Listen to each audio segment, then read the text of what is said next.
BBC is destroying itself. It's not being destroyed by some sort of right-wing conspiracy. Yeah, well, I'm absolutely not going to defend Panorama in this instance. I mean, it's an unforgivable edit. It should never have happened. I really don't think that it's going to come down to a diplomacy issue, because this is a smoking gun. And it worries me slightly that people like Nick Robinson think that there's something wrong with people trying to get the BBC back to its original founding principles. Tonight, the BBC on the ropes and facing $1 billion headache. Once the gold standard of journalism, Britain's state broadcaster is now being crushed under the weight of its own hypocrisy.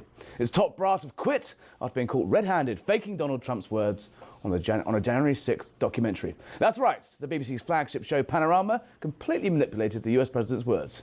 Play the tape. We're going to walk down to the Capitol, and I'll be there with you, and we fight. We fight like hell. We're going to walk down to the Capitol, and we're going to cheer on our brave senators and congressmen and women. Cutting out the bit where he said they were going to protest peacefully and 54 minutes apart, splicing together one sentence. Not quite how it's done. Donald Trump's hit back, telling the BBC, apologise by Friday or pay me $1 billion. So what really happened inside the BBC that day? And how did the story break? My guests are laughing at my Dr. Evil impression there, but I suspect at me rather than with me. Connor Stringer, Deputy US Editor of the Telegraph, making his Harry Cole Saves the West debut. And Sarah Selip, Republican strategist. Welcome back. Connor, you're a part of this. Your paper broke this story. In their wildest dreams, could you imagine a week after it's happening, the BBC facing $1 billion lawsuit from the President of the United States and his reputation in tatters? Well, I don't think even Tim Davie expected that, hence why it's had to go so soon after we published this. Absolutely not. I think at the start there was a bit of degree as to how hard this is cut through and to how much this series of revelations were going to really impact the BBC. They have a bit of a habit of not reacting, failing to jump onto these kind of stories and to see how they kind of land in the general public. But as soon as Caroline Levitt weighed in on the Friday and we saw her accuse the BBC of being, succumbed to the woke left, and the president soon after that was followed suit. And as soon as you have Donald Trump on board, then the story explodes nationwide. Sarah, Donald Trump likes to throw his legal threats around. $1 billion seems a little bit much. Is he being serious, or is he just, putting the thumb screws on? I think it's a little bit of the thumb screws, but you have to assume after the past 5 years, he's had so many legal threats, so much money thrown against him from the Democrats. Fake news media plus money once again, but this is bringing it back to January 6th. I had the unfortunate pleasure of being on the Hill for January 6th, working for a congressman at the time. And, just to hear it again and again and again. But I have watched that tape so many times that the second you watch it, even just a little clip, you're like, this is wrong. This is fake news yet again. It's not even just an edit, it's fabrication. Indeed. Let's talk to the man that broke the story. Gordon Rayner, Associate Editor of The Telegraph, is live in LA tonight. And from London, Jenny Bond, former BBC Royal Correspondent Extraordinaire. Jenny, I'm going to come to you in a moment, but first, Gordon, are you part of a right-wing sinister conspiracy that is out to get the BBC as a political vendetta, as top brass have suggested today? No, of course not, Harry. That's all we need from you, Gordon. Thank you very much. No, seriously, though, I mean, there's been some pretty outlandish claims floating around, right? Yeah, look, I love the BBC. I grew up with the BBC. I think people in Britain love the BBC. It's one of our cultural gems. But it's not what it used to be, and it's not what it should be anymore. And I find that rather sad. It's always been a place where you could go for impartial news and for good drama. And over the past few years, it's increasingly become sort of captured by this culture within the organisation of sort of wokery and this sort of left-wing bent. And the BBC is destroying itself. It's not being destroyed by some sort of right-wing conspiracy. Talk us through your week. It's been quite a lively one. This memo has been circulating at the upper echelons of the BBC and been forwarded on to, I believe, government ministers who sort of have a degree of oversight over the corporation. That memo landed in your lap. Talk us through the initial reaction from the BBC and how we got to the fact that Sunday night two of its most senior executives were out on their ear. Well, I received a copy of that document, as you say. I read through it. I have to admit, when I read the Panorama section, I couldn't quite believe it was going to be as bad as it was, as it seemed written down. And then, of course, I watched the Panorama, and then I watched the original Trump clips, and I was pretty aghast. Not much surprises me anymore. That really did surprise me. I went to the BBC on Monday. And I very much expected that they were going to, give some sort of slightly mealy-mouthed apology, say they'd got it wrong, say they were taking steps to rectify it. And there was nothing like that. It was a rather arrogant response. They said, we don't comment on leaks. And that the person who wrote this memo, Michael Prescott, the former standards advisor, had been on a committee where people put forward differing opinions. And that was it. That was their response. So I think the reason that Tim Davie had to go in the end was, down to a lot of things, but partly down to the fact that, they just don't seem to be able to grasp just how serious problems are when they come up. Nick Robinson, flagship presenter of the Today programme, went on a long diatribe, I suppose we could call it, this morning, about these sinister forces of conservatism working against the BBC internally. What do you say to those, in all seriousness, what do you say to those allegations that actually there is a sort of an attempt by some people within the BBC to try and drag it away from what you describe as a sort of insidious wokeness? Well, look, if there's an attempt by people in the BBC to drag it back to what it should be, which is an impartial, trustworthy broadcaster, then surely that's a good thing. And it worries me slightly that people like Nick Robinson think that there's something wrong with people trying to get the BBC back to its original founding principles. The only way of saving the BBC in the long term is for it to get back to doing that. If it continues down the path it's on, it is going to destroy itself. Jenny Bond, veteran BBC broadcaster, former royal editor, a woman I grew up watching standing outside Buckingham Palace with an umbrella across some pretty major stories. You wouldn't have put up with this in your day of BBC News, would you?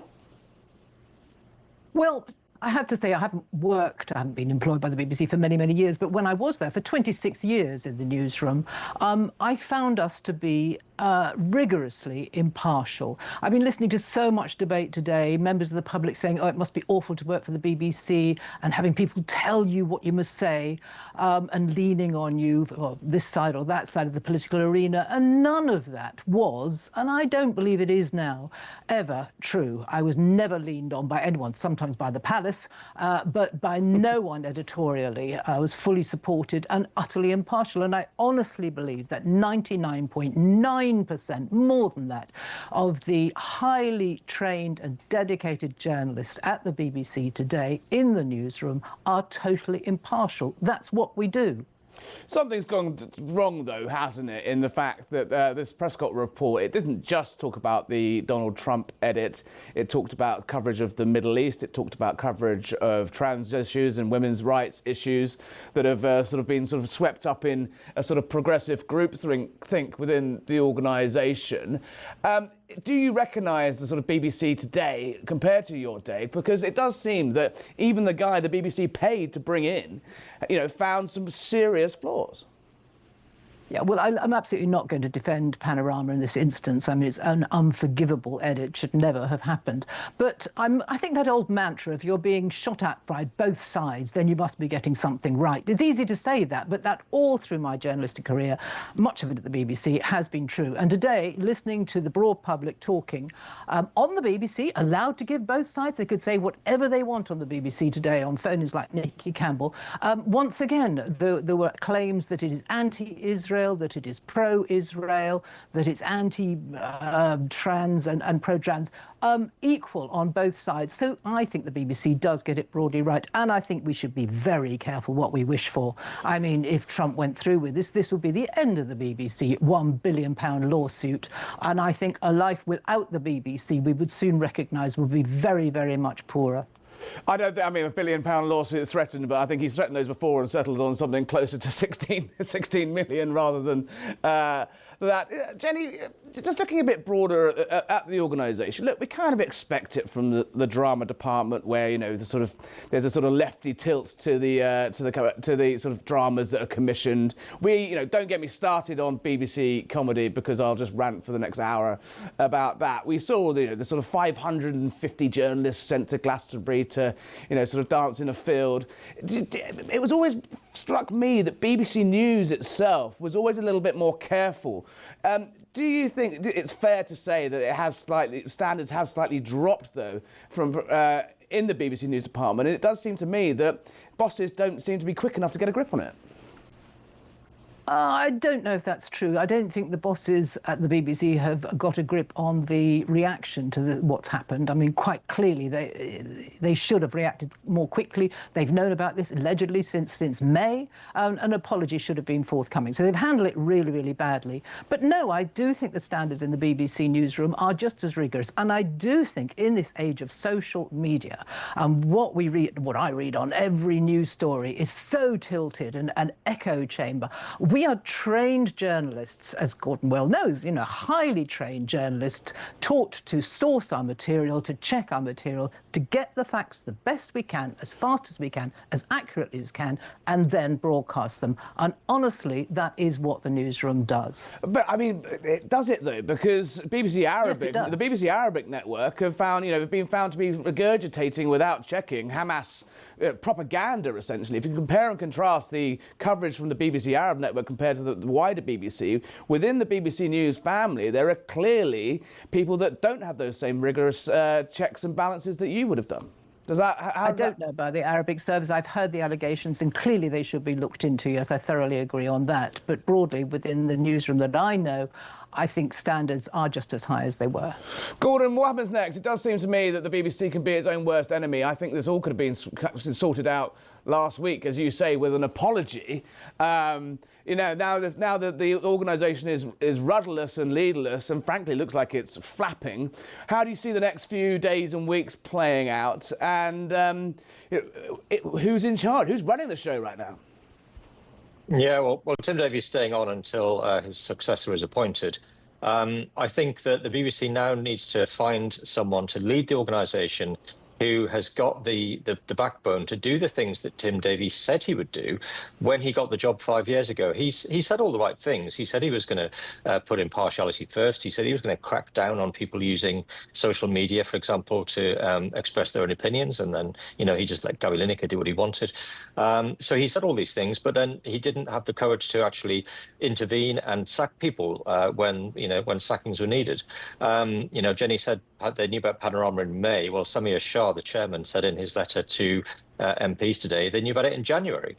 And rather than doing something about it, rather than saying, oh dear, we've made this terrible mistake, we need to apologise, we need to correct it, they did nothing. They left it on BBC iPlayer for another 11 months. They hoped it would all go away. It didn't. That is weak leadership. And they need strong leadership. They need somebody who can crack heads together and say, we're not going to stand for this any longer.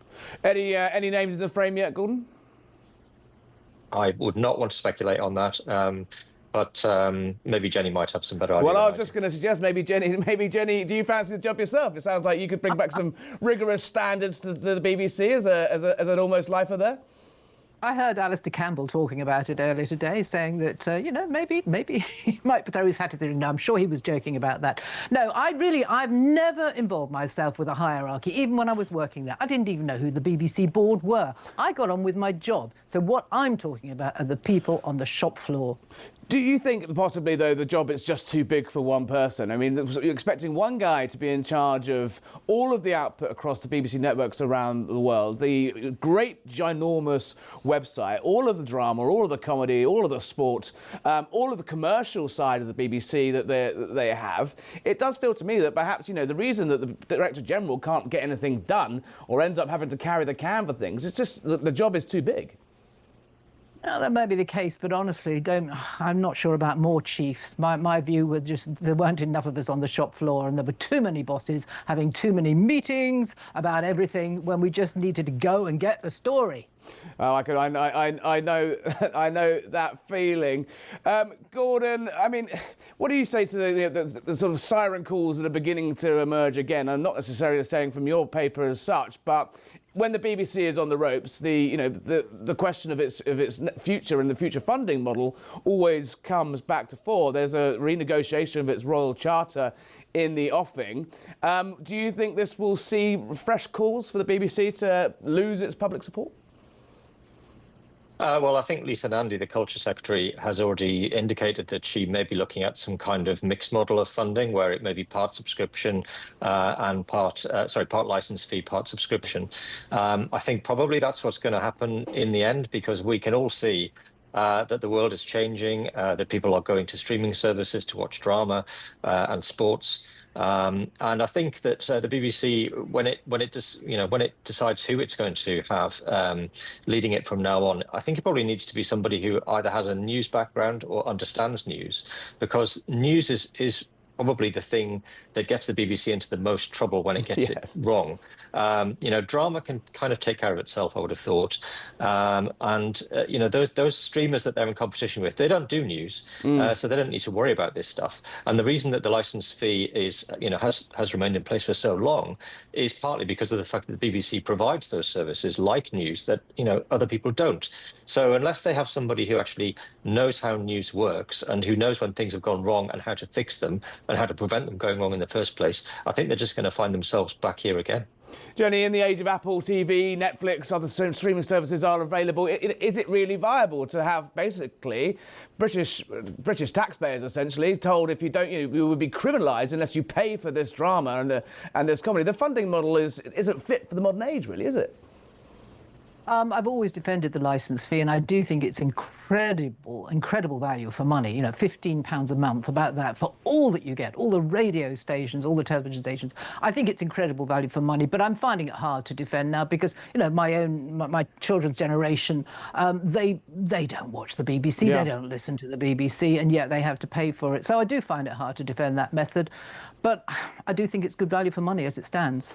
But on Gordon's point there, people are paying for the news service. They should be able to pick and choose which aspects of the BBC they want to have, right? That's how the world works now.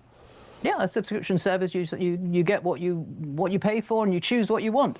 That's probably the road we're going to go down. Personally, I think actually there's so many trails on the BBC for every goddamn programme that's coming up. They're so annoying, they may as well put adverts in there. You took the words right out of my mouth. It's endless cycles of adverts for the BBC, on the BBC, by the BBC, for the BBC. It goes right. Are you worried, though, that actually once the BBC is opened up to the forces of the market, essentially, people just won't pay for it and it won't be able to sustain itself? And that's why its defenders are so voraciously out there all the time, because they know that actually swimming in the great wide ocean of the market, it would sink. Yep, standards will go down, I'm afraid, on every aspect, which is why I do still wish to defend it, but I think it's getting harder to do so. Jenny, thank you. Final thought, Gordon. I mean, on that, it does seem that the BBC seems to be so viciously defended by its sort of its current staff and certainly its outriders because of that reason, that actually without the state support, without the threat of criminalising Britons for not subscribing to it, it would go under. Yeah, I guess it's a bit like a communist country, isn't it, where they have to build a wall to stop people leaving. If the BBC is brilliant, people will want to pay for it. Yes. East Germany was so brilliant, people just wanted to stay there. I might steal that analogy for a column later this week. Gordon Rayner in sunny LA, though you wouldn't be able to tell from his backdrop there, and Jenny Bond in London with a wonderful bookshelf collection there. Thank you for joining us tonight. Still in the studio with me, Sarah Selip, Republican consultant or strategist, and Connor Stringer. Gordon's gone. Connor Stringer from the Telegraph. Sarah, on that point, as an American, when you kind of look at this idea, does it slightly baffle you? It's like, if you don't pay your TV license, you can technically be criminalised. I think you can, Connor will correct me if I'm wrong, I think you can face jail time if you repeatedly refuse to pay it.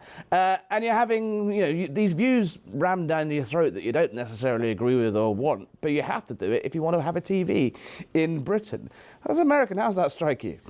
very surprising. But I mean, look at what happened this year with the PBS fight, with PBS funding. That's the only thing that I can really mirror this back to, because it has been used against us again and again and again in the American media and NPR. Our own money is going towards things where there's active leftist issues. Like, there's actual propaganda being shoved down a lot of Americans' throats who might not even follow politics. And we're paying so much money for it. We don't have the licensing fees, but it seems like it mirrors it very closely.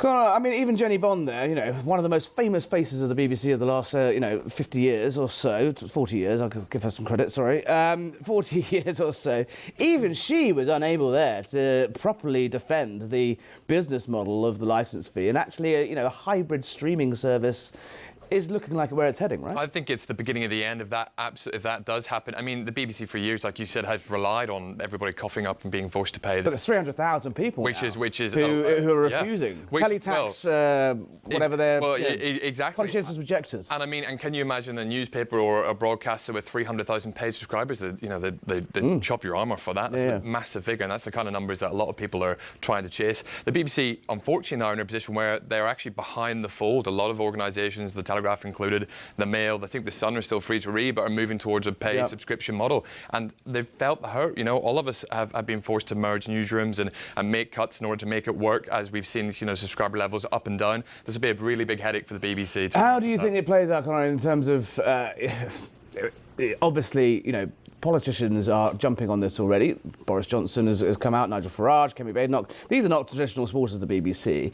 Do you think it risks becoming a political bum fight that just ends up, back leaving us exactly where we are? Yeah, of course. I mean, it's a bit of a political football at times, isn't it? It's a bit of a merry-go-round. You kick it, it's an easy hit, an easy free win. You've got the usual loyalists that say, the BBC's not fit for purpose anymore, we need reform. You've got the usual activists who say, it's the best thing since sliced bread, we need to keep it alive and well and fight for impartiality. And this is the time, I think, this is the turning point for real change now, where we've seen the implications of what happens when we have a biased state broadcaster. So on a diplomatic level, this is suboptimal, right? I mean, this isn't any random media company. This is the British Broadcasting Corporation. It is the state broadcaster. It's probably the most famous broadcaster in the world. Certainly one of the very, very first.